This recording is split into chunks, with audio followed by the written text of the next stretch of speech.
Let me show you how we can use Gemini on POCO X8 Pro and Pro Max. So the first method is to simply press and hold the power button. If you press and hold the power button, you immediately activate Gemini. And then over here we have also the option to disable the microphone if you, for example, prefer to type instead. That is completely fine. We also have the live option, which allows you to have like a more live conversation with the Gemini. Usually if you just use the microphone like the standard mode, then it is used to ask a question, get the answer, and that's pretty much it. Of course, you can still have like follow-up questions and so on and so forth, but it's very one-sided, whereas the live option allows you to have a little bit something like a proper conversation with Gemini. Of course, we can also find additional options, like we can force Gemini to create image, or at least try to make it create an image, or music. We have canvas mode, deep research, and guided learning. There is also this plus button that allows you to attach some things, like we can attach photos and videos, files. We can also use Google Drive, notebooks, and the camera.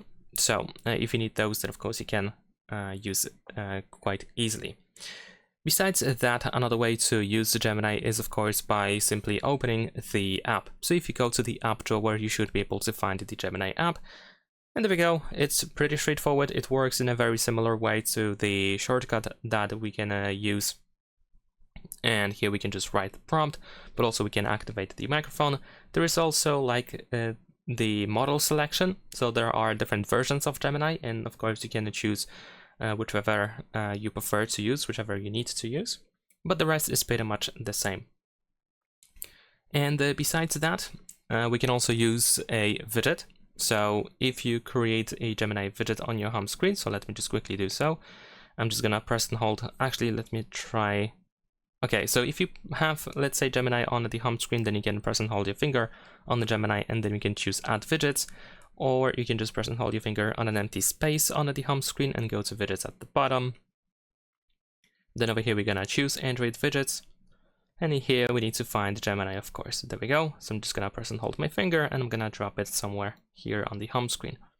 There we go. So of course we can use this widget as well, which can be very convenient because it allows you to quickly access Gemini or immediately use one of these features like the screen share option, live, and so on and so forth. Now, another way to use Gemini to activate it is actually available if you use gestures for navigation.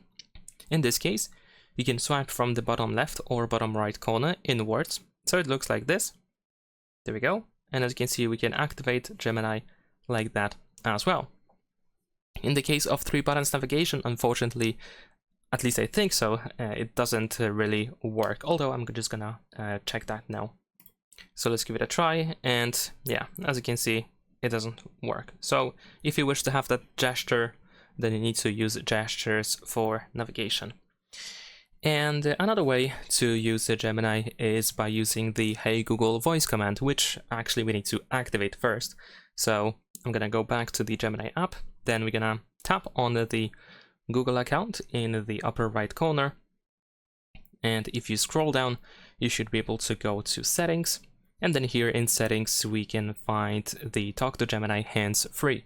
And here we can activate Hey Google. So if you turn this option on for the first time on your Google account, then you will also have a little setup, which is very straightforward.